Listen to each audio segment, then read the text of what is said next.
मेरा क्वेश्चन था, for example कोई पाथ है जिसका डेस्टिनेशन गुमराही है, जैसे उसका उस पर गुनाह करने की प्रोबेबिलिटी बहुत ज़्यादा है, जैसे हमें शराब से मना कर दिया गया Right. या जिना से मना कर दिया गया, उसके पाथ पे ही ना चलो, ठीक है। अब कोई इस तरह का पाथ है जिसकी प्रोबेबिलिटी है, हमें नहीं पता कि कितना दूर जाके हम गुमराह हो जाएंगे, कितना करीब जाके, तो वो पाथ पे चलना ही गलत है। जैसे फॉर एग्जांपल किसी नॉन मुस्लिम कंट्री में जाना, अब कुछ स्कॉलर्स कहते हैं उन्होंने बिल्कुल ही प्रोहिबिट कर दिया है अकॉर्डिंग टू दीन, कि वहाँ पे प्रोबेबिलिटी ज़्यादा है कि आपके दीन को फॉलो करने के लिए मुश्किल हो।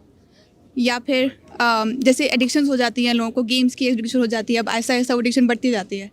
शुरू में होता है कि स्ट्रेस रिलीफ करना है, लेकिन आहिस्ता आहिस्ता एडिक्शन फिर रैंक्स में चली जाती है, कॉम्पिटिटिव हो जाते हैं। तो इज़ दैट कम्प्लीटली रॉन्ग या फिर Ready? Okay. I'll answer you quickly and then we'll get started. ठीक है। जो रास्ता हराम नहीं है ना, उसको मना नहीं करना चाहिए, ओके। ठीक है।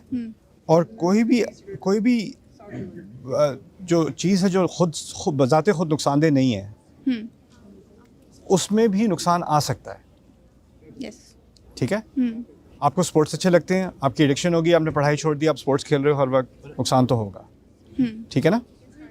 तो और अब जब हम कहते हैं ना कि नॉन मुस्लिम कंट्रीज़ में इस्लामिक इन्वायरमेंट नहीं है, हमें अपनी तारीख़ पढ़नी चाहिए। जो कुरान में जिन लोगों का जिक्र है ना, जिन्होंने दीन को कैरी किया है, या अहले ईमान हैं, या अंबिया हैं, या नबीन, सिद्दीकीन, शुहदा, सालिहीन, जिनका जिक्र है, जहाँ जिक्र है अक्सरियत वो माइनॉरिटी में है। और हकीकत ये है कि आप मुसलमान सोसाइटी में भी अच्छे काम करने वाले लोग, अच्छी सोबत वाले लोग वहाँ भी माइनॉरिटी में होते हैं। ये हमारी अपनी कन्फ्यूजन है कि यानी मुसलमान क्योंकि नाम के मुसलमान किसी और मुल्क में माइनॉरिटी में है, इसलिए वहाँ फितना ज़्यादा है। प्रैक्टिकल मुसलमान हर जगह माइनॉरिटी में, ठीक है। मस्जिदें हर जगह खाली हैं, राइट, और हराम हर जगह हो रहा है। अगर वहाँ पर एक तरह का हराम है, जैसे जुआ है या शराब है या वो चीज़ें हैं, कहीं और एक और तरह का हराम होगा, जैसे रिश्वत होगी या झूठ होगा या साजिश होगी या कुछ इस तरह की चीज़ें होंगी, राइट। वो क्या कम हराम है, राइट। एक है जो बाहर ज़ाहिर ज़्यादा नज़र आता है और एक ज़रा अंदर है, लेकिन गलत चीज़ तो गलत चीज़ है ना। तो फितना तो हर जगह है, फितना किसी एक जगह नहीं है कि वो फितने वाली दुनिया है, ये फितने से पाक दुनिया है। मेरा एक दोस्त था, वो अमेरिका में रहता था, उसने कहा मैंने अब काफिर मुल्क में नहीं रहना, यहाँ बहुत फितना है, मैं वापस जा रहा हूँ। तो अपने मुल्क वापस चला गया, 1.5 साल बाद वापस आ गया, कहता वहाँ बहुत फितना था, मैं नहीं कर सकता, मेरा दीन यहीं से।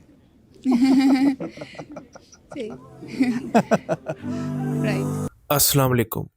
इस वीडियो में जो मौक़िफ़ नुमान अली खान ने अपनाया है, हम उससे बिल्कुल डिसएग्री करते हैं और इसकी बेशुमार वजूहात हैं।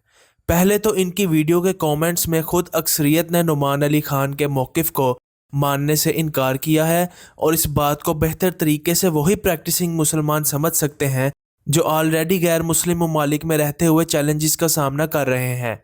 मुसलमानों में इससे मुतल्लिक 2 किस्म की राय पाई जाती है।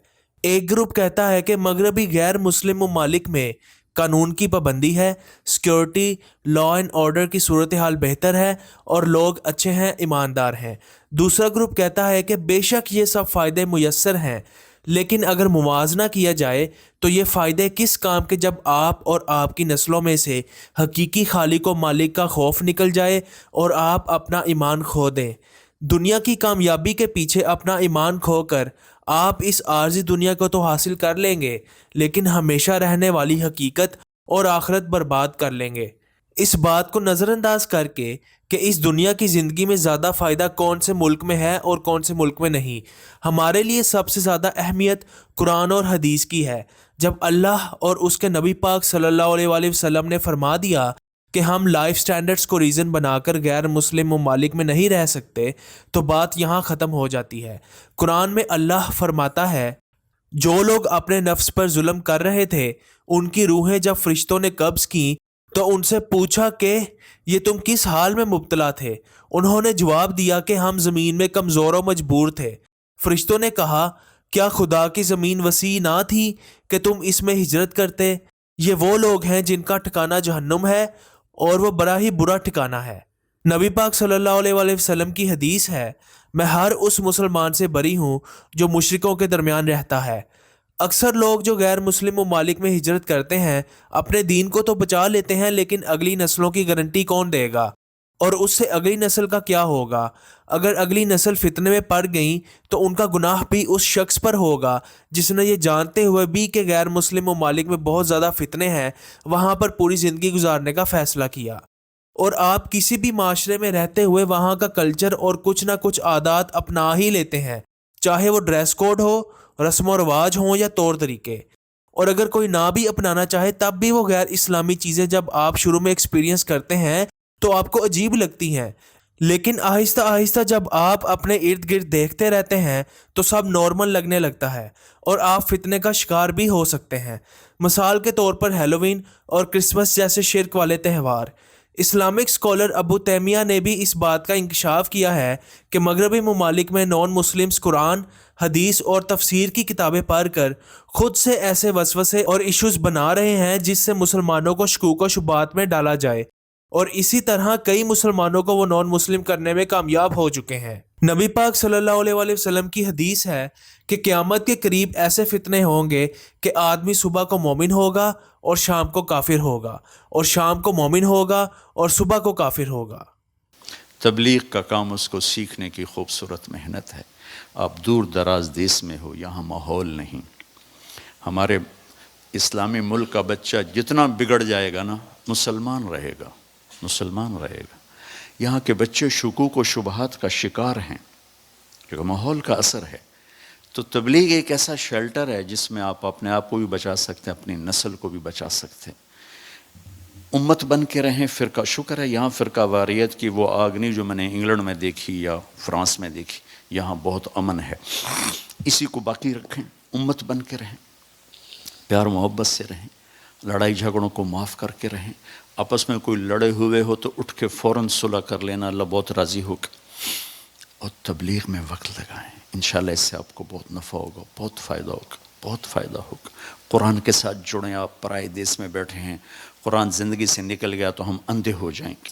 قرآن کے ساتھ جڑیں، نبی کی سیرت کے ساتھ جڑیں، صحابہ کی سیرت، 3 چیزوں کے ساتھ جڑنا ضروری ہے، ایک قرآن کے ساتھ، ایک نبی کی سیرت کے ساتھ، اور ایک صحابہ کی زندگی کے ساتھ۔ اس سے ہمیں روشنی ملے گی، لائٹ ملے گی، اور ہمیں چلنا آسان ہوگا۔ یہاں کے ماحول اور اس میں فرق ہے۔ ہماری جماعت تھی چونیا میں، تو ہمیں کہا گیا چودھری حاکم نو بندہ بناؤ تو تاں گل لے۔ چودھری حاکم انسانیت کے نام پر ایک دھبا تھا، دھبا ایسا آدمی تھا۔ تو ہم اس کو ملے اور لے کر مسجد میں آ گئے۔ وہ 6 فٹ اس کا قد تھا، ایڈا وڈا منہ، ایڈی وڈی موچھ، میں دیکھو چڑی دیا بیٹھا ہے کر کے۔ تو میرے اوپر اس کا روب ہی چھا گیا۔ تو میں نے اس سے تھوڑی بات کی۔ وہ جو میں کہنا چاہتا ہوں کہ وہاں کوئی کتنا ہی برا ہو جائے نا، اسلام نہیں چھوڑو۔ جب میری بات سنی نا تو کہنے لگا مولانا صاحب ایک شرک نہیں کیتا، باقی سارے گناہ کیتے، معافی لب جاوے کی۔ ایک شرک نہیں کیتا، باقی سب کچھ کیتا ہے، معافی لب جاوے کی۔ یہ اس ماحول کا اثر ہے۔ وہ کتنا ہی گندا ہو جائے گا نا، وہ اسلام پر ضرور رہے گا۔ یہاں یہ مصیبت ہے کہ شکوک و شبہات انہیں اٹھا کے پتہ نہیں کہاں پھینک دیں گے۔ لہٰذا میرے بھائیو، تبلیغ سے جڑو، قرآن سے جڑو، نبی کی سیرت سے جڑو، صحابہ کی زندگی سے جڑو، امت بن کے رہو، پیار محبت سے رہو، گھروں میں بھی پیار محبت کی فضا سے رہو۔ مشکل زندگی ہے یہاں کی، تو اب لوگوں کی جو ٹینشن ہے ہم سے بہت زیادہ ہے۔